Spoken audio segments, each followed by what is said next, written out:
विद्यार्थी मित्रांनो नमस्कार. स्वागत आहे तुमचं आपली शाळा जीके या आपल्या हक्काच्या यूट्यूब चॅनलवर. मित्रांनो, आपण तलाठी भरतीसाठी महाराष्ट्राचा भूगोल या विषयावर महत्त्वपूर्ण प्रश्न पाहणार आहोत. हे सर्वच प्रश्न IMP असणार आहे. परीक्षेमध्ये आलेले सर्व प्रश्न रिपीट असणार आहे. मित्रांनो, हे तलाठी भरती आता अगदी जवळ आलेली आहे. त्यामुळे महाराष्ट्राचा भूगोल या घटकावर खूप जास्त परीक्षेमध्ये प्रश्न विचारले जातात. तेच प्रश्न आज आपण या क्लासमध्ये पाहणार आहोत. या क्लासची फ्री PDF देखील अवेलेबल आहे. ते तुम्ही आपल्या टेलिग्राम चॅनलवर जाऊन थेट डाउनलोड करू शकता. आपल्या टेलिग्राम चॅनलची लिंक डिस्क्रिप्शन बॉक्समध्ये दिलेली आहे. बघूया आजचा महत्त्वपूर्ण महाराष्ट्राचा भूगोल या विषयावरील IMP प्रश्न. प्रश्न क्रमांक पहिला आहे, भारतातील सर्वात पहिले राष्ट्रीय उद्यान कोणते? खूप महत्त्वाचा प्रश्न आहे. यावर प्रश्न देखील खूप आलेले आहेत. यामध्ये लक्षात ठेवा, हे उद्यान 1936 मध्ये हेली नॅशनल पार्क म्हणून स्थापन झाले होते, जे उत्तराखंड राज्यामध्ये आहे. नंतर त्याचे नाव बदलून मित्रांनो जिम कॉर्बेट राष्ट्रीय उद्यान असे करण्यात आले आहे. यामध्ये महत्त्वाचा पॉईंट होईल की सुरुवातीला हेली नॅशनल पार्क हे स्थापन झालेले होते. कधी? 1936 मध्ये. त्याचे नाव बदलून जिम कॉर्बेट राष्ट्रीय उद्यान हे ठेवण्यात आलेले आहे. या प्रश्नाचे अचूक उत्तर होईल पर्याय क्रमांक बी, जिम कॉर्बेट राष्ट्रीय उद्यान. ठीक आहे, खूप महत्त्वाचा प्रश्न आहे म्हणून नोट करून ठेवा तुमच्या नोटबुकमध्ये. पुढचा प्रश्न बघूया. प्रश्न क्रमांक दुसरा आहे, काझीरंगा हे राष्ट्रीय उद्यान भारताच्या कोणत्या राज्यात स्थित आहे? खूप महत्त्वाचा प्रश्न आहे. लक्षात ठेवा, काझीरंगा हे उद्यान आसाम राज्यात असून ते एकशिंगी गेंड्यांसाठी जगभर प्रसिद्ध आहे. युनेस्कोने याला जागतिक वारसा स्थळ यादीमध्ये देखील घोषित केले आहे. या प्रश्नाचे अचूक उत्तर होईल पर्याय क्रमांक ए, आसाममध्ये. काझीरंगा राष्ट्रीय उद्यान कुठे येते मित्रांनो? आसाममध्ये येईल. ठीक आहे, आणि कशासाठी प्रसिद्ध आहे? तर एकशिंगी गेंड्यांसाठी हे प्रसिद्ध आहे. खूप वेळा प्रश्न देखील विचारतात की काझीरंगा राष्ट्रीय उद्यान कशासाठी प्रसिद्ध आहे? तर एकशिंगी गेंड्यांसाठी ते प्रसिद्ध आहे. पुढचा प्रश्न बघूया. प्रश्न क्रमांक तिसरा आहे, जिम कॉर्बेट राष्ट्रीय उद्यानाचे नवीन नाव काय करण्यात आले आहे? आत्ताचा आपला हा प्रश्न देखील झालेला आहे मित्रांनो. तर याचे नवीन नाव काय करण्यात आलेले आहे असा हा प्रश्न आहे. लक्षात ठेवा, या उद्यानातून रामगंगा नदी वाहते. ठीक आहे, या उद्यानामधून रामगंगा नदी वाहते. त्यामुळे या उद्यानाचे नाव बदलून रामगंगा राष्ट्रीय उद्यान करण्याचा प्रस्ताव देण्यात आला आहे. ठीक आहे, करण्याचा प्रस्ताव देण्यात आलेला आहे. या प्रश्नाचे अचूक उत्तर होईल पर्याय क्रमांक बी, रामगंगा राष्ट्रीय उद्यान. जिम कॉर्बेट राष्ट्रीय उद्यानाचे नवीन नाव काय करण्यात आलेले आहे? तर रामगंगा राष्ट्रीय उद्यान. पुढचा प्रश्न बघूया. प्रश्न क्रमांक चौथा आहे, केबुल लामजाओ. केबुल लामजाओ हे जगातील एकमेव तरंगणारे राष्ट्रीय उद्यान कोठे आहे? यामध्ये लक्षात ठेवा, हे राष्ट्रीय उद्यान मणिपूरमधील लोकटक, ठीक आहे, मणिपूरमधील लोकटक सरोवरावर स्थित आहे. येथे तरंगणाऱ्या वनस्पतींच्या चकत्यांमुळे याला तरंगणारे उद्यान देखील म्हणतात. या प्रश्नाचे अचूक उत्तर होईल पर्याय क्रमांक बी, मणिपूर. ठीक आहे, केबुल लामजाओ हे जागतिक एकमेव तरंगणारे राष्ट्रीय उद्यान कुठे आहे? मणिपूरमध्ये स्थित आहे. पुढचा प्रश्न बघूया. प्रश्न क्रमांक 5 आहे, सुंदरबन हा जगातील सर्वात मोठा त्रिभुज प्रदेश कोणत्या नद्यांमुळे तयार झालेला आहे? ठीक आहे, तर यामध्ये लक्षात ठेवा, गंगा आणि ब्रह्मपुत्रा या नद्या बंगालच्या उपसागराला मिळण्यापूर्वी हा विस्तृत त्रिभुज प्रदेश तयार करतात. येथे सुंदरीचे झाडे मोठ्या प्रमाणावर आढळतात. या प्रश्नाचे अचूक उत्तर होईल पर्याय क्रमांक बी, गंगा आणि ब्रह्मपुत्रा नदी. ठीक आहे, गंगा आणि ब्रह्मपुत्रा नदी याच सुंदरबन ह्या जगातील सर्वात मोठा त्रिभुज प्रदेश तयार करतात. ठीक आहे, या पुढचा प्रश्न बघूया. प्रश्न क्रमांक 6 आहे, भारतात सर्वाधिक वनांचे क्षेत्रफळ कोणत्या राज्यात आहे? भारतामध्ये सर्वाधिक वनांचे क्षेत्रफळ विचारलेले आहेत मित्रांनो. लक्षात ठेवा, क्षेत्रफळाच्या दृष्टीने मध्य प्रदेश राज्यात सर्वाधिक जंगले आहेत. ठीक आहे, क्षेत्रफळाच्या दृष्टीने सर्वाधिक जंगले कुठे येतील? मध्य प्रदेश राज्यामध्ये येईल. यानंतर अरुणाचल प्रदेश आणि छत्तीसगडचा क्रमांक लागतो. या प्रश्नाचे अचूक उत्तर होईल पर्याय क्रमांक बी, मध्य प्रदेश. भारतात सर्वाधिक वनांचे क्षेत्रफळ मध्य प्रदेशमध्ये येते. त्याखाली लागते मित्रांनो अरुणाचल प्रदेशचा नंबर आणि नंतर लागते छत्तीसगडचा नंबर. ठीक आहे, प्रश्न क्रमांक 7 आहे, टक्केवारीच्या दृष्टीने भारतात सर्वाधिक वने कोणत्या राज्यात आहेत? खूप महत्त्वाचा प्रश्न आहे. लक्षात ठेवा, एकूण भौगोलिक क्षेत्रांच्या टक्केवारीचा विचार केल्यास मिझोराममध्ये 84% जास्त भूभाग वनांनी व्यापलेला आहे. किती? 84% जास्त विभाग वनांनी व्यापलेला आहे. ठीक आहे. ए या प्रश्नाचे अचूक उत्तर होईल मिझोराम. ठीक आहे. टक्केवारीच्या दृष्टीने विचारलेले आहेत मित्रांनो. सर्वाधिक वने कोणत्या राज्यात आहे? तर मिझोराममध्ये येतील. किती टक्के? 84%पेक्षा जास्त. ठीक आहे. प्रश्न क्रमांक 8 आहे, चिल्का अभयारण्य किंवा गहिरमाथा किनारा कशांच्या प्रजननासाठी प्रसिद्ध आहे? लक्षात ठेवा, ओडिशातील गहिरमाथा किनारा हा ऑलिव्ह रिडके कासवांच्या सामूहिक प्रजननासाठी जगप्रसिद्ध मानला जातो. या प्रश्नाचे अचूक उत्तर होईल पर्याय क्रमांक ए, ऑलिव्ह रिडके कासव. ऑलिव्ह रिडके कासव. मित्रांनो, अशा प्रकारचे प्रश्न तुम्हाला आवडत असेल तर लाईक करत चला. सोबतच तुमच्या मित्रांपर्यंत देखील हा क्लास शेअर करत चला. ठीक आहे. महत्त्वाचे प्रश्न सुरू आहेत मित्रांनो. प्रश्न क्रमांक 9 आहे, नागार्जुन सागर हा बहुउद्देशीय प्रकल्प कोणत्या नदीवर आहे? हे सर्वच प्रश्न रिपीट आहे. जर तुम्ही परीक्षा दिलेल्या असेल तर तुम्हाला दिसून येत असेल की हे प्रश्न तुमच्या कोणत्या ना कोणत्या परीक्षेमध्ये आलेलेच आहे. त्यामुळे हे सर्वच प्रश्न महत्त्वाचे असणार आहे. लक्षात ठेवा, हा प्रकल्प तेलंगणा आणि आंध्र प्रदेशाच्या सीमेवर कृष्णा नदीवर बांधण्यात आलेला एक महत्त्वाचा दगडी धरण प्रकल्प आहे. या प्रश्नाचे अचूक उत्तर होईल पर्याय क्रमांक बी, कृष्णा नदी. तर नागार्जुन सागर हा बहुउद्देशीय प्रकल्प कोणत्या नदीवर आहे? तर कृष्णा नदीवर आहे. प्रश्न क्रमांक 10 आहे, सलाल जलविद्युत प्रकल्प कोणत्या नदीवर बांधण्यात आला आहे? सलाल जलविद्युत प्रकल्प कोणत्या नदींवर बांधण्यात आला आहे असा हा प्रश्न आहे. लक्षात ठेवा, हा जलविद्युत प्रकल्प केंद्रशासित प्रदेश जम्मू आणि काश्मीरमधील रेसी जिल्ह्यात चिनाब नदीवर उभारण्यात आलेला आहे.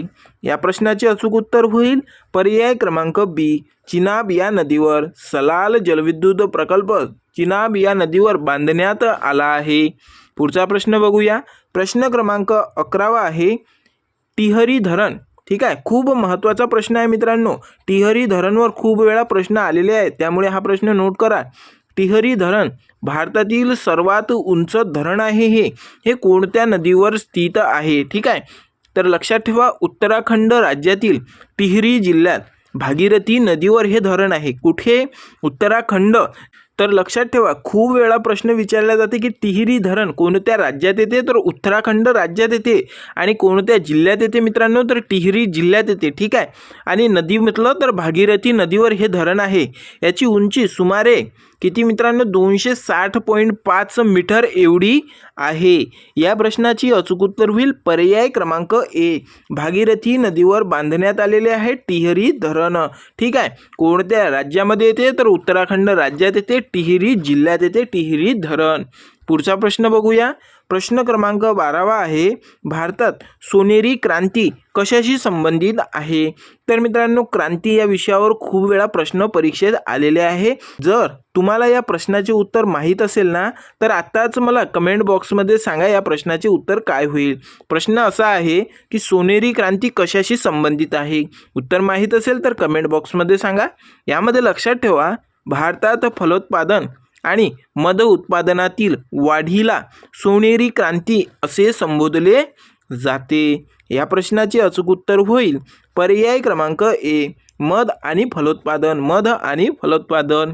पुढचा प्रश्न बघूया. प्रश्न क्रमांक 13 आहे, भारतातील सर्वात प्राचीन पर्वतरांग कोणती आहे? भारतातील सर्वात प्राचीन पर्वतरांग कोणती आहे? मित्रांनो, तुम्हाला प्रश्नाचे उत्तर येत असेल तर 3 ते 5 सेकंदमध्ये प्रश्नाचे उत्तर देण्याचा प्रयत्न करत चला. जर तुम्ही प्रश्नाचे उत्तर द्याल कमेंटमध्ये तर तुमचाच सराव होईल. तुम्ही काही प्रश्नाचे उत्तर देता देता एक्स्ट्रा माहिती देखील कमेंटमध्ये सांगण्याचा प्रयत्न करता. यामध्ये लक्षात ठेवा, अरवली हा भारतातीलच नव्हे तर जगातील सर्वात जुन्या घडीच्या पर्वतरांगांपैकी एक आहे. या प्रश्नाचे अचूक उत्तर होईल पर्याय क्रमांक बी, अरवली पर्वत. ठीक आहे. भारतातील सर्वात प्राचीन पर्वतरांग कोणती आहे? तर अरवली पर्वतरांग. प्रश्न क्रमांक 14 आहे, दक्षिण भारताचे सर्वोच्च शिखर कोणते आहे? तर लक्षात ठेवा, केरळ राज्यातील अन्नामलाई टेकड्यांमध्ये स्थित असलेले अन्नाईमुडी, ठीक आहे, 2695 मीटर एवढी त्याची उंची आहे. हे दक्षिण भारताचे सर्वात उंच शिखर आहे. ठीक आहे, दक्षिण भारताचे सर्वात उंच शिखर, त्याची उंची 2695 मीटर. या प्रश्नाचे अचूक उत्तर होईल पर्याय क्रमांक बी, अनाईमुडी. अनाईमुडी. पुढचा प्रश्न बघूया. प्रश्न क्रमांक 15 आहे, निलगिरी पर्वतातील सर्वात उंच शिखर कोणते आहे? खूप महत्त्वाचा प्रश्न आहे, लक्षात ठेवा. दोडा बेट्टा, उंची आहे याची 2637 मीटर. हे तामिळनाडूतील निलगिरी पर्वतातील सर्वात उंच शिखर आहे. ठीक आहे, तर या प्रश्नाचे अचूक उत्तर होईल पर्याय क्रमांक ए, दोडा बेट्टा, ज्याची उंची किती येते? 2637 मीटर. ज्यावेळेस तुम्हाला जोड्या लावा असा प्रश्न येईल तर एका साईडनं तुमचे शिखर येतील आणि दुसऱ्या साईडनं त्याची उंची येईल. त्यामध्ये याचा सर्वात जास्त फायदा होते की 2637 मीटर दोडा बेट्टाची उंची येईल. ठीक आहे, तुम्हाला यांची देखील शिखरांची उंची माहिती आहे का? असेल तर तुम्ही कमेंट बॉक्समध्ये सांगू शकता. आपले दुसरे देखील विद्यार्थी कमेंट बॉक्स चेक्स करत असतात, त्यामुळे त्यांना या प्रश्नाची माहिती होऊन जाईल. ठीक आहे, पुढचा प्रश्न बघूया. प्रश्न क्रमांक 16 आहे, छोटा नागपूरचे पठार भारताच्या कोणत्या भागात आहे? तर यामध्ये लक्षात ठेवा, पूर्व भारतात प्रामुख्याने झारखंड राज्यात हे पठार पसरलेले असून ते खनिज संपत्तीसाठी प्रसिद्ध आहेत. या प्रश्नाचे अचूक उत्तर होईल पर्याय क्रमांक बी, पूर्व भारतात. ठीक आहे, छोटा नागपूरचे पठार पूर्व भारतामध्ये ठीक आहे पसरलेले आहेत, त्यामुळे या प्रश्नाचे उत्तर होईल पूर्व भारतात. पुढचा प्रश्न बघूया. प्रश्न क्रमांक 17 आहे, भारतातील सर्वात लांब नदी कोणती आहे? भारतातील सर्वात लांब नदी कोणती आहे असा हा प्रश्न आहे. यामध्ये लक्षात ठेवा, गंगा नदीची भारतातील लांबी सुमारे 2525 किलोमीटर एवढी आहे. ही भारतातील सर्वात लांब आणि पवित्र नदी मानली जाते. कोणती नदी? गंगा नदी. हिची भारतातील लांबी किती आहे? 2525 किलोमीटर एवढी आहे. ठीक आहे, या प्रश्नाचे अचूक उत्तर होईल पर्याय क्रमांक बी, गंगा नदी. तुम्हाला गोदावरी नदी, नर्मदा नदी आणि सिंधू नदीची लांबी माहिती आहे का? माहिती असेल तर कमेंट बॉक्समध्ये सांगा. ठीक आहे, प्रश्न क्रमांक आपला 18 आहे, भारतात सर्वात जास्त उपनद्या असणारी नदी कोणती? यामध्ये लक्षात ठेवा, यमुना ही गंगेची सर्वात मोठी उपनदी आहे आणि तिला स्वतःला अनेक लहान मोठ्या उपनद्या देखील आहेत, जसे की चांबळ, बेटवा, केन या देखील नद्या मिळतात, म्हणजेच त्यांना आपण उपनदी म्हणतो. या प्रश्नाचे अचूक उत्तर होईल पर्याय क्रमांक ए, यमुना नदी. ठीक आहे, भारतातील सर्वात जास्त उपनद्या असणारी नदी आहे यमुना नदी. पुढचा प्रश्न बघूया. प्रश्न क्रमांक 19 आहे, नर्मदा नदीचा उगम कोठे होतो? नर्मदा या नदीचा उगम कोठे होतो? माहिती आहे का? कमेंट बॉक्समध्ये सांगा. यामध्ये लक्षात ठेवा, नर्मदा नदीचा उगम मध्य प्रदेश राज्यातील अनुपरू जिल्ह्यातील अमरकंटक टेकड्यांमध्ये होतो. या प्रश्नाचे अचूक उत्तर होईल पर्याय क्रमांक बी, अमरकंटक. जर तुम्हाला प्रश्नाचे उत्तर माहिती असेल आणि तुम्हाला स्पष्टीकरणमध्ये एक्स्ट्रा पॉईंट ॲड होत असेल, माहिती होत असेल, तर ते तेव्हाच तुमच्या नोटबुकमध्ये नोट करून घेत जा, जेणेकरून तुमचा एक्स्ट्रा अभ्यास देखील होत राहील. ठीक आहे, अजूनपर्यंत तुम्ही चॅनलवर नवीन असाल तर आत्ताच आपली शाळा जीकेला सबस्क्राईब करून घ्या. या क्लासची फ्री PDF तुम्हाला टेलिग्राम चॅनलवर देखील मिळून जाईल. ठीक आहे, लक्षात ठेवा, प्रश्न क्रमांक आपला 20 चालू आहे, अलकनंदा आणि भागीरथा नद्यांचा संगम कोठे होतो? जेथून पुढे तिला गंगा असे म्हणतात. प्रश्न लक्षात घ्या, अलकनंदा आणि भागीरथा नदीचा संगम विचारलेला आहे पहिल्या याच्यामध्ये. दुसऱ्या याच्यामध्ये जेथून तिला पुढील गंगा देखील म्हटले जाते. ठीक आहे, असा प्रश्न हा आहे. यामध्ये लक्षात ठेवा, उत्तराखंडामधील देवप्रयाग या ठिकाणी अलकनंदा आणि भागीरथी या दोन नद्या एकत्र येतात. कुठे? उत्तराखंडामधील देवप्रयाग या एकंदरीत काय मित्रांनो, तर अलकनंदा आणि भागीरथी या नद्यांचा संगम होतो. कुठे? उत्तराखंडमधील देवप्रयाग या ठिकाणी. ठीक आहे, आणि तेथूनच तिला गंगा नदी देखील म्हटले जाते. तर या प्रश्नाचे अचूक उत्तर होईल पर्याय क्रमांक बी, देवप्रयाग या ठिकाणी. ठीक आहे, उत्तराखंडामध्ये येते. देवप्रयाग कुठे येते? उत्तराखंडामध्ये येते. उत्तराखंडामधील देवप्रयाग या ठिकाणी अलकनंदा आणि भागीरथी या नद्यांचा संगम होतो, जेथूनच तिला पुढे चालून गंगा असे देखील म्हटले जाते. पुढचा प्रश्न बघूया. प्रश्न क्रमांक 21 आहे, चिल्का सरोवर हे कोणत्या राज्यात असून ते कशासाठी प्रसिद्ध आहे? पहिला प्रश्न आणि दुसरा प्रश्न. पहिला प्रश्न कसा आहे की चिल्का सरोवर कोणत्या राज्यात येते? ठीक आहे, झाला पहिला प्रश्न. दुसरा प्रश्न काय म्हणते की ते कशासाठी प्रसिद्ध आहे? तर अशा प्रकारचे प्रश्न तुम्हाला महत्त्वाचे असतात आणि पाठ करणं आवश्यक असते.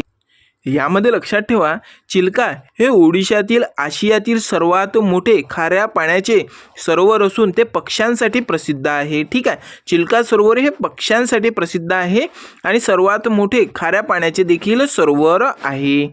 या प्रश्नाचे अचूक उत्तर होईल पर्याय क्रमांक ए. पर्याय क्रमांक ए ओडिशामध्ये येते आणि भारतातील सर्वात मोठे खाऱ्या पाण्याचे सरोवर आहे. पहिला प्रश्न होता आपला, चिल्का सरोवर कोणत्या राज्यात आहे? तर ओडिशा राज्यात आहे. कशासाठी प्रसिद्ध आहे? तर भारतातील सर्वात मोठे खाऱ्या पाण्याचे सरोवर म्हणून ते प्रसिद्ध आहे. प्रश्न क्रमांक 22 आहे, लोकटक सरोवर जिथे तरंगणारे राष्ट्रीय उद्यान आहे कोणत्या राज्यात आहेत? लोकटक सरोवर तरंगणारे उद्यान देखील आहे तेथेच, ते कोणत्या राज्यात आहे असा हा प्रश्न आहे. या प्रश्नाचे अचूक उत्तर होईल पर्याय क्रमांक बी, मणिपूरमध्ये लोकटक सरोवर येते. यामध्ये स्पष्टीकरण बघूया. ईशान्य भारतातील हे गोड्या पाण्याचे सरोवर असून त्यावर केबुल लामजाओ हे तरंगणारे राष्ट्रीय उद्यान देखील स्थित आहे. पुढचा प्रश्न बघूया. प्रश्न क्रमांक आपला 23 आहे, सांभर हे खाऱ्या पाण्याचे सरोवर कोणत्या राज्यात आहे? बघा, खूप महत्त्वाचा प्रश्न आहे. सांभर कोणत्या हे खाऱ्या पाण्याचे सरोवर आहे म्हणते, तर ते कोणत्या राज्यात स्थित आहे असा हा प्रश्न आहे. यामध्ये लक्षात ठेवा, सांभर हे भारतातील सर्वात मोठे जमिनीने वेढलेले खाऱ्या पाण्याचे सरोवर आहे, जे राजस्थानमध्ये स्थित आहेत. या प्रश्नाचे अचूक उत्तर होईल पर्याय क्रमांक बी, राजस्थानमध्ये येते. सांभर हे खाऱ्या पाण्याचे सरोवर कोणत्या राज्यात येते? तर राजस्थान या राज्यामध्ये येथे. पुढचा प्रश्न बघूया. प्रश्न क्रमांक 24 आहे, भारतातील सर्वात उंच धबधबा कोणता आहे? भारतातील सर्वात उंच धबधबा कोणता असा हा प्रश्न आहे. यामध्ये लक्षात ठेवा, कर्नाटकातील शिमोगा जिल्ह्यात वाराही या नदीवर असलेले कुंचिकल धबधबा हा भारतातील सर्वाधिक उंचीवर कोसळणारा धबधबा आहे. सर्वाधिक उंचीवरून कोसळणारा धबधबा आहे. तर या प्रश्नाचे अचूक उत्तर होईल पर्याय क्रमांक बी, कुंचिकल या धबधबा. कुंचिकल हा धबधबा भारतातील सर्वात उंच धबधबा कोणता होईल? तर कुंचिकल हा धबधबा होईल. पुढचा प्रश्न बघूया. प्रश्न क्रमांक 25 आहे, शिवसमुद्र धबधबा कोणत्या नदीवर आहे? शिवसमुद्रम धबधबा कोणत्या नदीवर आहे? तर लक्षात ठेवा, कर्नाटकात कावेरी नदीवर शिवसमुद्रम धबधबा वसलेला असून तेथे भारतातील पहिल्या जलविद्युत प्रकल्पाची सुरुवात झाली होती. या प्रश्नाचे अचूक उत्तर होईल पर्याय क्रमांक बी, कावेरी नदीवर. शिवसमुद्रम धबधबा कोणत्या नदीवर आहे? तर कावेरी या नदीवर आहे, जेथूनच मित्रांनो भारतातील पहिल्या जलविद्युत प्रकल्पाची सुरुवात देखील झालेली होती. पुढचा प्रश्न बघूया. प्रश्न क्रमांक 26 आहे, धुवाधार धबधबा कोणत्या नदीवर पाहायला मिळतो? ठीक आहे, धुवाधार धबधबा. ठीक आहे, धुवाधार धबधबा कोणत्या नदीवर आहे म्हणते मित्रांनो? लक्षात ठेवा, मध्य प्रदेशातील जबलपूर जवळ संगमरवरी खडकांमधून वाहताना नर्मदा नदी ही अतिशय सुंदर धुवाधार धबधबा तयार करते. कोणती नदी? नर्मदा ही नदी. कुठून? मध्य प्रदेशातील जबलपूरमधील.